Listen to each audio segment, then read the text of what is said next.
Savage Stone Age.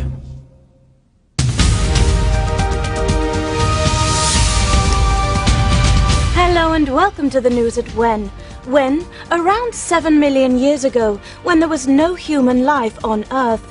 But over in Africa, some chimpanzees are starting to develop some rather familiar traits. Here with more details on these incredible developments is the oldest human I've ever met, Bob Hale, with the Human Report. Bob. Thank you, Sam. I think. Well, it's a whopping 7 million years ago. Here we are in Africa, and here comes your family.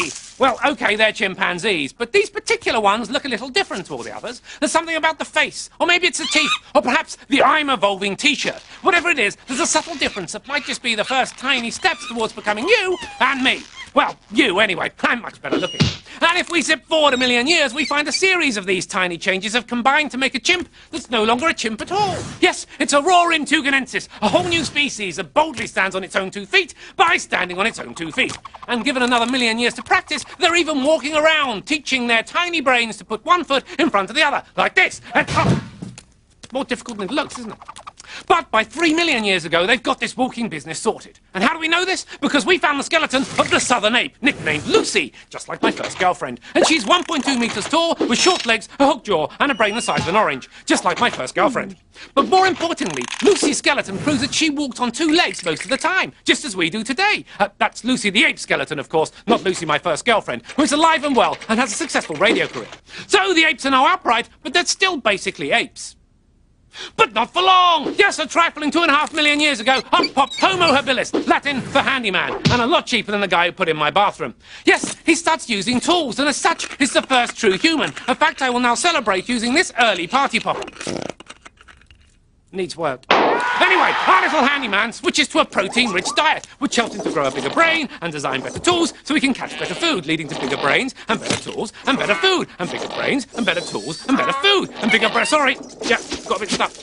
Anyway, as the African forests recede into desert, mankind has to evolve just to keep up. So about 1.9 million years ago, Homo ergaster appeared, and since the desert is so hot, he loses all his fur, though we blurred that out to save his embarrassment. Meanwhile, over in Asia, Homo ergaster's cousin has appeared, Homo erectus, and he has discovered fire, which means he can now cook meat, which helps him to eat better and grow bigger brains and make better tools and kill better food and... No, not the stick.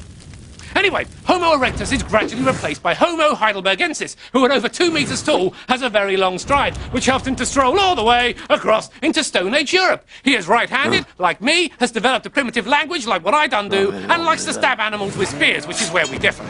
But gradually, Heidelbergensis evolves into a chap you've probably heard of, Neanderthal man, who's short, squat, and awful at running, a bit like my second girlfriend, who I'd rather forget. And Neanderthals have pretty big brains, but you'd never know it from their hunting technique, which is to jump on huge animals and try and wrestle them to death. A great spectator sport. And what do you know? Here come some spectators! Yes, it's our furless friend from Africa, who has now evolved into... Homo sapiens, just like you and me. Yes, the search for food has led us up out of Africa and into Europe. So now we have both Neanderthals and Homo sapiens in the same place at the same time, fighting for the same food. But not for long! With better hunting techniques and needing less food to fuel their smaller bodies, Homo sapiens have the edge. And a mere 24,000 years ago, Neanderthals die out, leaving us, Homo sapiens, behind. So, there we have it. Evolution in a nutshell. And what's to say it stopped there? Perhaps in the future our thumbs will evolve to text quicker, or our ears to listen to louder music. Or maybe Sam will finally develop a way to check her emails and do her nails at the same time. What do you reckon, Sam? No comment.